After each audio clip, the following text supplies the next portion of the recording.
3 years ago today I posted this. I posted it again last year, and here we go again. Learn a little bit of ancient Sumerian grammar with me. So this dates to 1900 BC, and it's entitled Inanna's Descent into the Netherworld. And on here is a sentence that looks like this. And in English you'd read this: she looked at him, it was the look of death. And I'm going to explain to you exactly why. So first off, if we were to Romanize this, we'd read it like this: Igi mu'un shi inbar, Igi ush aka. But full disclosure, with this being pronounced as one full word as munshinbar. Similarly with this one, ushaka. So we've got a verb phrase and a noun phrase, right? And we'll deal with the verbal phrase first, but this is a slightly more complicated verbal phrase because we're dealing with a compound verb. The compound verb in question is igibar, and this means to look at. This is a left-headed compound verb of a noun and an adjective.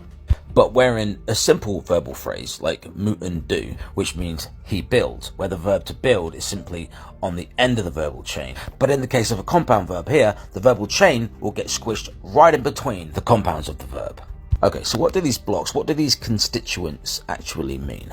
So first off, I just want to point out that we have two phonetical overhangs here that have no grammatical function, no semantic value whatsoever, which is this U and this I. This is just unavoidable sometimes to build words in a syllabic system. And when we see an N in a verbal chain, it's indicating the third person in the singular. So there's two of those, and mu is what we call the ventive prefix, which indicates to us that the verb is transitive and that the subject and or the direct object is animate or referring to a human or a god.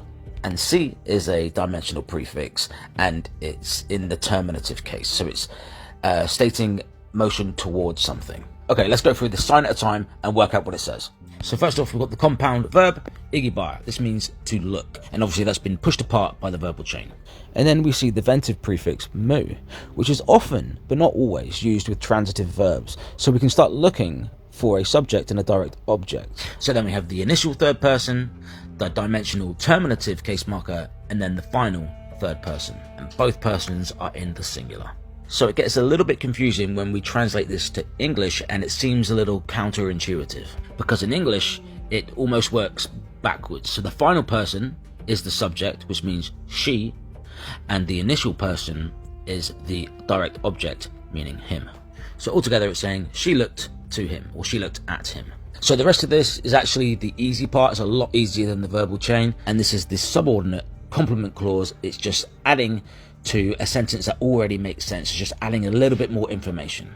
So this is actually very simple. We have a genitive construction between two nouns, and the genitive construction appears differently in different environments. I've done a video on that. You can search to find it if you want. I'm not going to go through it here. And so if we were to normalize this into its proper constituents, this is what we'd be looking at. So all we have here is one noun, meaning I, another noun, meaning death, the genitive marker between them, and the subordinate marker a on the end, telling us that it is in fact a subordinate complement clause. So a literal translation for this half means the eye of death. So I would have translated this: she looked at him with the eye of death. But whoever originally translated it this way, and that's fine too. Although personally I would have wanted the copula marker to be on the end. It would have needed a cam on the end for me to translate it was, but whatever. Alright, hope that wasn't too confusing. If you like Sumerian, give us a like and a follow, and I'll see you in the next one.